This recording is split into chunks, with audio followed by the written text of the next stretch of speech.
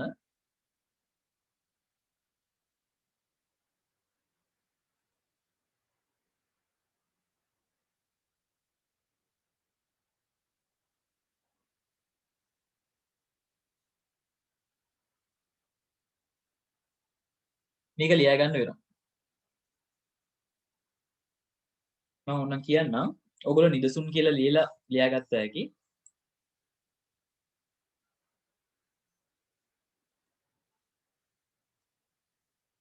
මෙතන ඩොට් එක නෙමෙයි කමාව තියෙන්නේ. හරි මම කියන්න ඕගොල්ලෝ ලියා ගන්න. සීමිත අමන්තා පොදු සමාගම මේකෙන් කියා දෙන එක ලේසි. ඒකයි මම මේකෙන් යන්නේ. ඊට පස්සේ අපි ටියුට් එකේ ගණන් ගිහිල්ලා බලමු. සීමිත අමන්දා පොදු සමාගම 2017 4/1 දින කල්බද්දක් මත යන්ත්‍රයක් අත්පත් කර ගන්නා ලදී. සීමිත අමන්දා පොදු සමාගම 2017 4/1 දින කල්බද්දක් මත යන්ත්‍රයක් අත්පත් කර ගන්නා ලදී.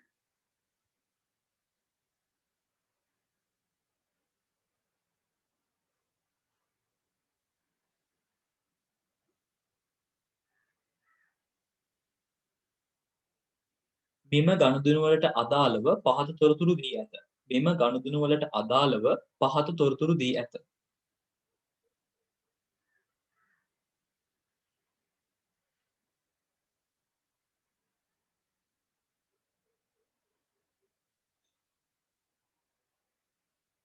පල්ලෙහාට ලියා ගන්න යන්ත්‍රයේ සාධාරණ අගය. යන්ත්‍රයේ සාධාරණ අගය.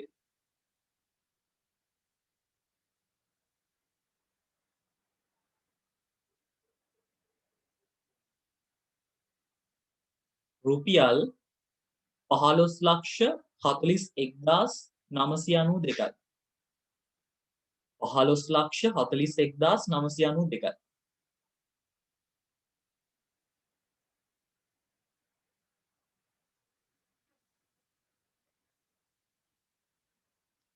පහළොස් ලක්ෂ 41,992යි. ඊට පස්සේ මූලික ගෙවීම ලක්ෂ 4යි.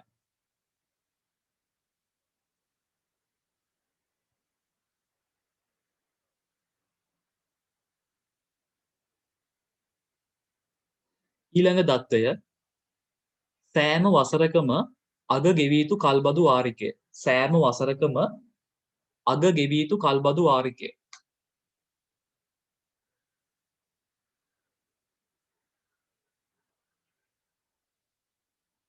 රුපියල් ලක්ෂ 4යි. රුපියල් ලක්ෂ 4යි.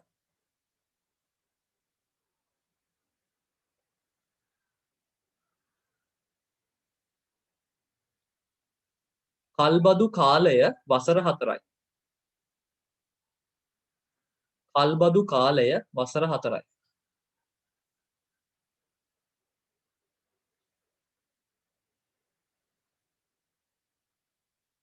යන්ත්‍රයේ අවශේෂාගය යන්ත්‍රයේ අවශේෂාගය. දැන් අවශේෂාගය මොකක්ද කියලා අහන්න එපා. අවශේෂාගය කියන්නේ සුන්බුන්නගයට. යන්ත්‍රයේ අවශේෂාගය රුපියල් 41,992යි. 41,992යි. 41,992යි.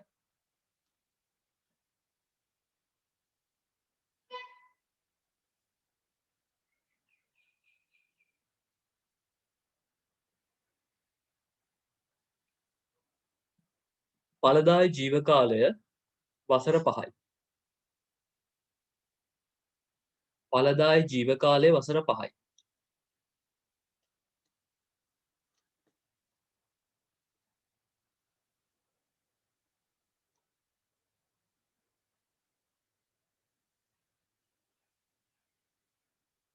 ඊළඟට කල්බදු පොලි අනුපාතය 115යි. කල්බදු පොලි අනුපාතය 115යි. කල්බදු පොලි අනුපාතය 115යි.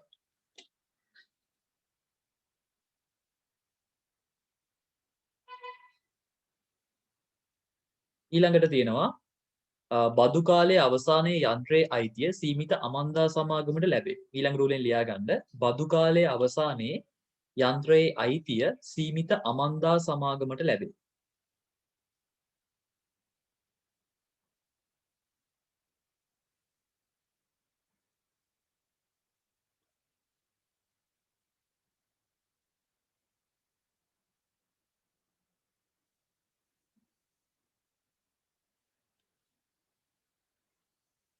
ඊට පස්සේ ඊළඟ රූලෙන් එක් වසර අවසානයේ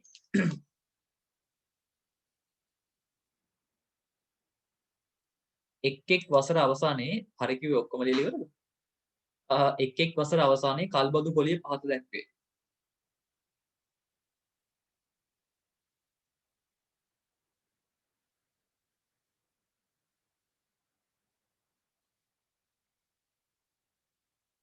ඊට පස්සේ වසර කියලා ලියලා ඊළඟ පැත්තේ කියන්නේ කොටස් දෙකකට බෙදාගෙන වසර කියලා ලියලා එක පැත්තක අවුරුදු ටික ලියා ගන්න ඕනේ. කල්බදු පොලිය කියලා ලියලා කල්බදු පොලිය ලියා ගන්න ඕනේ.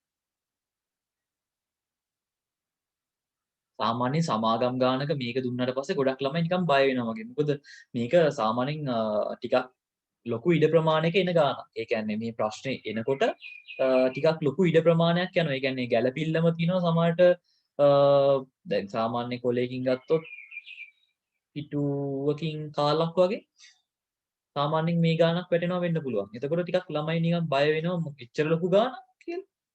එච්චර හිතන්න එපා 28 පහ පුළුවන් නම් ගානක් රැහැගේ.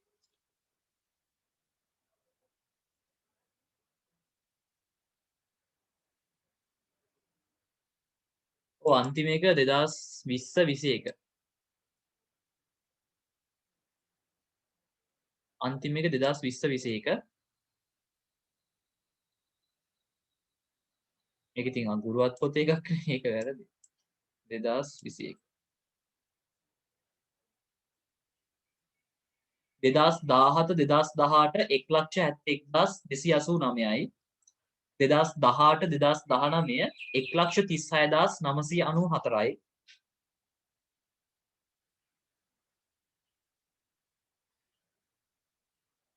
2019 20 97,542යි. 2020 2021 52,174යි. එකතු ඕන්නේ නැහැ ළමයි. එකතු ඕන්නේ නැහැ බොරුවට. ලියපොය කපන්න යන්න එපා. ඒක ඕනේ නැහැ. ඒක වැඩක් නැහැ. අපිට සාමාන්‍යයෙන් ගාන ගන්න ඕනේ මේ දෙක විතරයි සාමාන්‍ය. ඒ කියන්නේ අවුරුදු දෙක පොලිය තිබ්බනම් ඇති.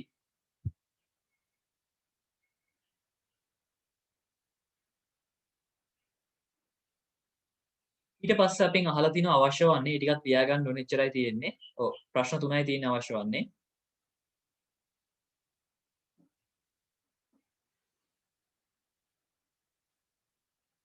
අංක 1 අවශ්‍ය වන්නේ අංක 1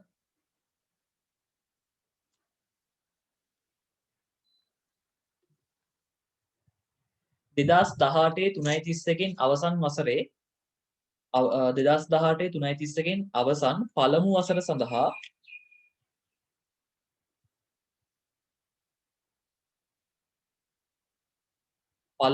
සඳහා ජර්නල් සටහන් කියලා ලියන්නකෝ ඔන්න ඔය ෂේව් ඕනේ 2018 3:31කින් අවසන් පළමු වසර සඳහා ජර්නල් සටහන්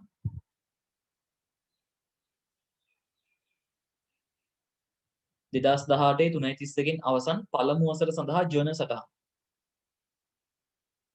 අංක 2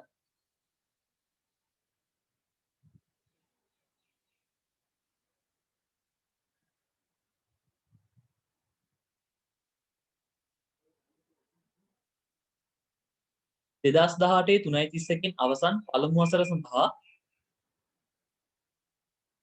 2018 12:31කින් අවසන් පළමු වසර සඳහා ලෙජර ගිණුම් කොහොමත් අපි ෂේ වලත් ලියනවා මේක ලෙජර ගිණුම් කියලා.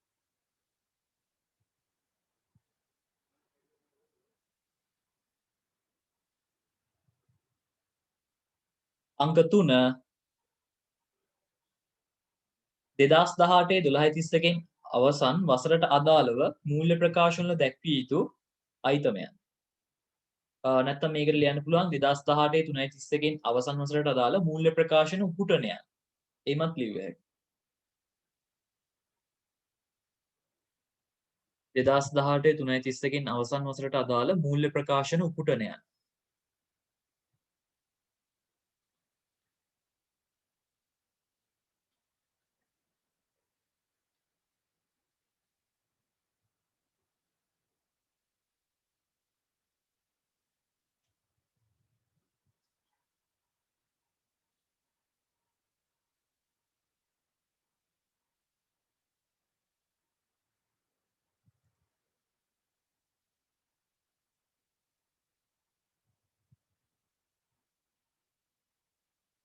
හරි නේද?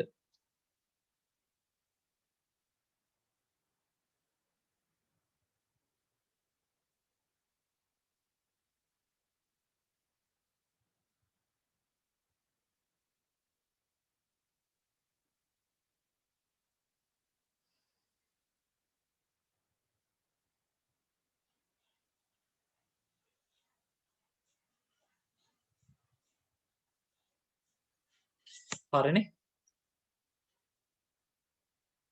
මං එන මේ ගාන අරගෙන යනවා අපි ගාන හදන තැනට.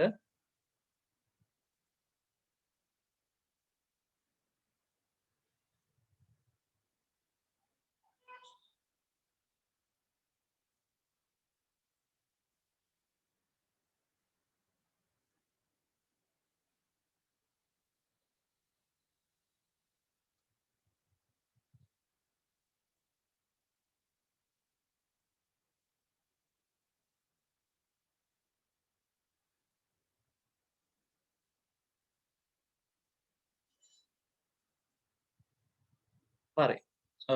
ඔන්න මම ගාන නම් අරගෙන ආවා මේ විදිහට. ඔයගොල්ලෝ ලියා ගන්න බැරුව කියන මට පොඩ්ඩක් මැසේජ් එකක් දාන්න.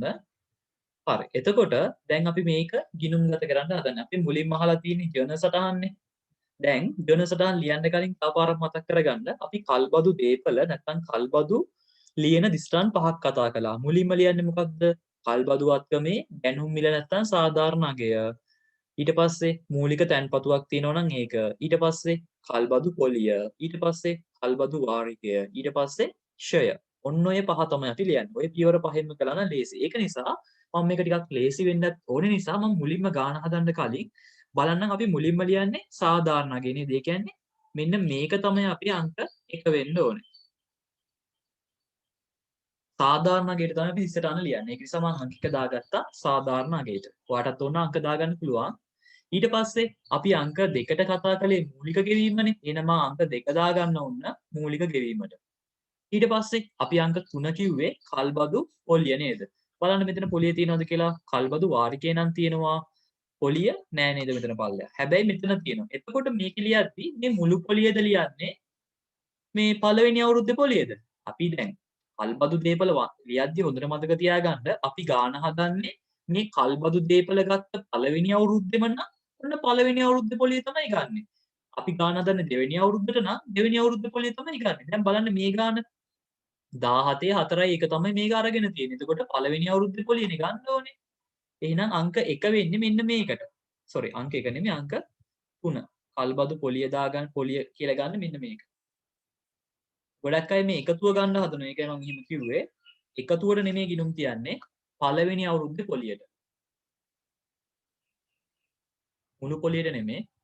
ඒතර අංක 3 දාගන්න පළවෙනි අවුරුද්දේ පොලියට. අංක 4 වෙන්නේ මොකක්ද? කල්බදු වාරිකයට. අංක 5 ෂය. ෂය නම් මේකේ නෑ. අපි ඒක හොයාගන්න වෙනවා.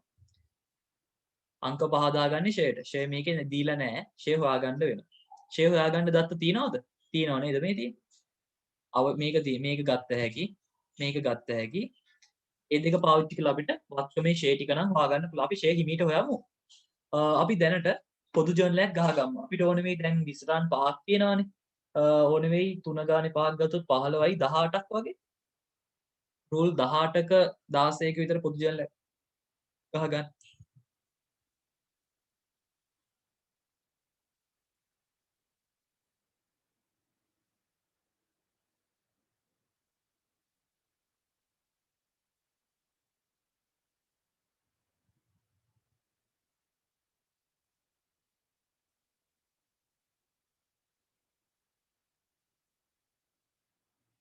4යි 5යි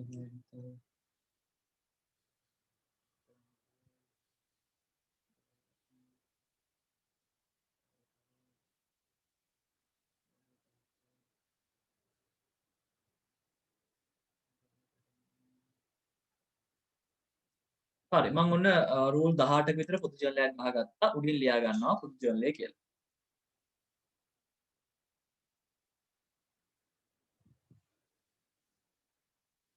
මේ අංක 1ට උත්තරේ තමයි මම මේ ලියන්න හදන්නේ.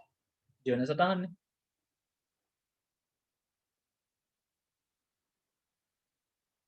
ඇත්තටම අපේ අර අනිත් එල් කේස් එක බලද්දී කල්බදු එච්චර අමාරු නෑ. වෙනස් කර තියෙන්නේ කල්බදු ගානක් මේ වගේ හඳුන ගන්න ටිකක් අමාරුයි. දැන් අපි ටියුට් එකේ තියෙන ගානේ මම ඒ ගානට එකපාරම ගියේ නැත්තේ ඒකේ මූලික තැන්පතුවක් දීලා නෑ.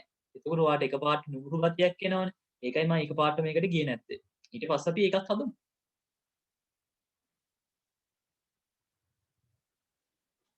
පොදු ජර්නලේ ගහලා ඉවර නම් අපි අර අංක දාපුවා ගිණුම්ගත කරගමු. අපි අංක එක දැන් මොකේදද? මෙන්න මේ සාධාරණ අගයට. එහෙනම් අපි ඒක ගිණුම්ගත කරගමු අංක එක දාලා.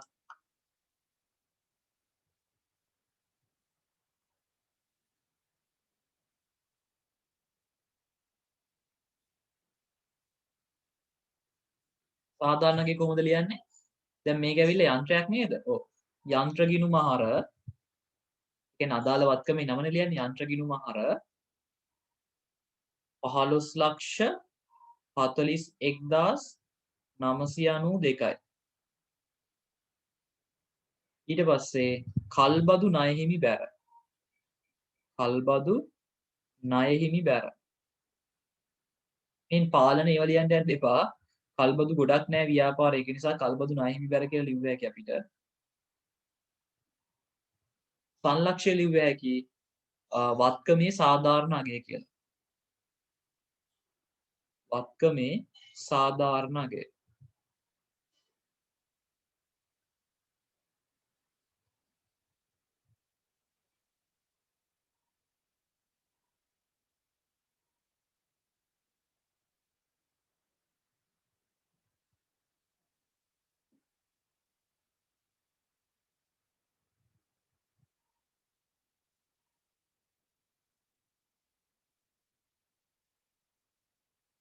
හරි ඊට පස්සේ අංක 2ට යන්න. අංක 2 මන් දාලා ලියනවා. අංක 2ට අපි ලියන්නේ මූලික තැන්පතුවටනේ. දැන් ඕගොල්ලෝ දැන් මේ හිතන්නත් එපා. දැන් මේක අනේ මෙච්චර ලේසිද අපි ලියපු සටහන් ටිකමනේ ලියාගන්නේ කියලා එහෙම හිතන්න එපා. මේකේ ජර්නල් සටහන් ලියන එක ලේසි. ලෙජර් ගිණුම් ගහන එකත් ලේසි. අමාරු මොකද්ද දන්නවද? අංක 3. මේක අමාරු. මෙන්න මේක අමාරු. මොකද කල්බදු වල කල්බදු ගානක් ගොඩක් ළමයි වරද්ද ගන්න මෙන්න මේ මූල්‍ය ප්‍රකාශන වල දැක්විය යුතු අගය පෙන්වන්න ගියාම. මෙන්න මේක තමයි ගොඩක් අයට වරදින්නේ. මූල්‍ය ප්‍රකාශන වල දැක්විය යුතු අගය. අපි බලමු. ඒ කියන්නේ මේක අවධානයෙන් අහන් හිටියේ නැත්නම් බැරුව යනවා. අනිත් ටික ලේසි මේක. දිස්ත්‍රාන් ලියනේව ලේසි. බලමු අපි. අංක 2 තියෙන්නේ මූලික ගෙවීමට. ලක්ෂ 4යි. ඒක කොහොමද ලියන්නේ? කල්බදු ණය හිමි හර ඔයාලට ඕනම් කලින් ලිව් එකෙන් බලලා ලිව්ව හැකි. කල්බදු ණය හිමි හර මුදල් බැර. ලක්ෂ 4යි.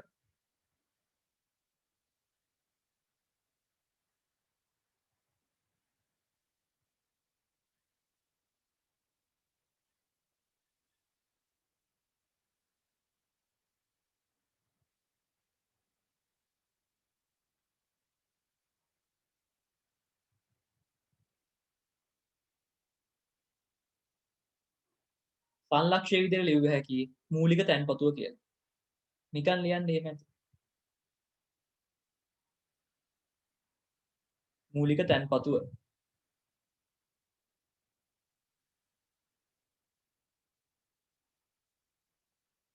අංක 3. අංක 3 අපි දැම්මේ පොලියටනේ. පොලිය තිබ්බේ පල්ලෙහා.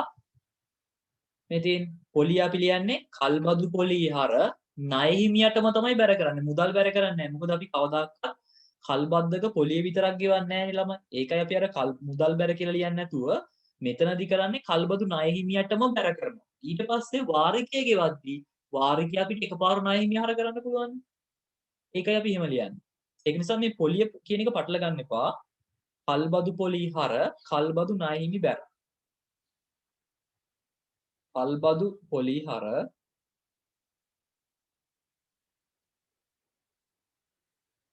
1,71,289යි. 1,71,289යි. කල්බදු ණය හිමි බැර.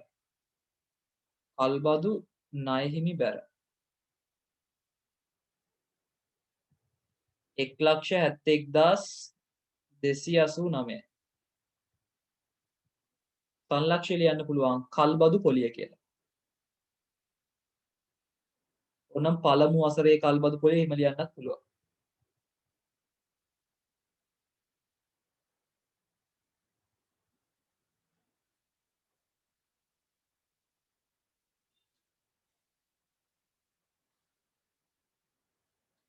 අංක 4. අංක 4ට ලියන්නේ කල්බදු වාරිකය. කල්බදු වාරිකයේ තියෙනවා අපේ ගානේ ලක්ෂ 4ක් කියලා. සාමාන්‍යයෙන් කල්බදු වාරිකය නම් හැම අවුරුද්දෙම සමානයි. කල්බදු වාරිකය හැම අවුරුද්දෙම සමානයි. ඒක නිසා ඔයාලට කල්බදු වාරිකය නම් ලියන්න පුළුවන්. කල්බදු ණය හිමි හර මුදල් බැර කියලා. කල්බදු ණය හිමි හර.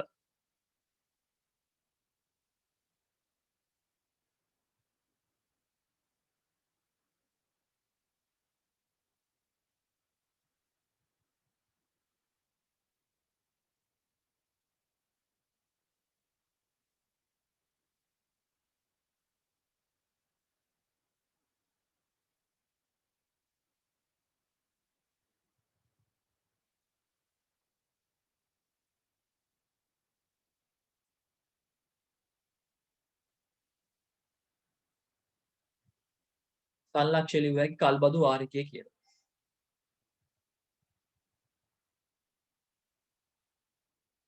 අංක 5ට අපි ලියන්නේ කල්බදු ඡය. කල්බදු ඡය නම් ළමයි හොයාගන්න වෙනවා. කල්බද්ද ඡය හොයාගන්න වෙනවා. ඒකට අපිට පාවිච්චි කරන්න පුළුවන් මේක දීලා තිබ්බේ දැන් ගොඩක් ගණන් වල ඡය හොයන්න ප්‍රතිශතය දෙනවා. ප්‍රතිශතය දුන්නොත් අපිට පුළුවන් කෙලින්ම ඔය සාධාරණ අගයට වගේ ඒ කියන්නේ දීලා තියෙන අගයට අපිට පුළුවන් 100ට ඒ ප්‍රතිශතය බලලා හොයන්න. දැන් මේකේ ප්‍රතිශතයක් තියෙනවා. හැබැයි ප්‍රතිශතය දීලා තියෙන්නේ පොලියට නෙමෙයි. ෂයට නෙමෙයි දීලා තියෙන්නේ. මේ දීලා තියෙන්නේ කල්බදු පොලිය හොයන්න. පොලිය අපිට හොයන්න ඕනේ නැහැ. ගානේ දීලා තියෙනවා මේ.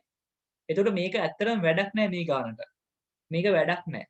මොකද මේ ගානේ පොලිය දීලා තියෙනවා. පොලිය දුන්නේ නැත්නම් අපිට මේ ප්‍රතිශතය පාවිච්චි කරලා පොලිය හොයන්න පුළුවන්. හැබැයි ඒක වෙනම ඉගෙන ගන්න ඕනේ කොටසක්. ඇයි දන්නවද? පොලිය හැම අවුරුද්දෙම සමාන නැහැ. කල්බදු පොලිය හැම අවුරුද්දකදීම සමාන නැහැ. ඉතින් පොලිය හොයන්න ගියොත් ටිකක් අමාරු වෙනවා ගාන. මේ ගානේ පොලියක් දීලා තියෙන්නේ ගොඩක් ලේසියට හොයලා දීලා තියෙනවා. ඒ කියන්නේ මේ ගාන ලේසි. කල්බදු පොලිය හොයන්න આવොත් තමයි අමාරු වෙන්නේ. මම යා පස්සේ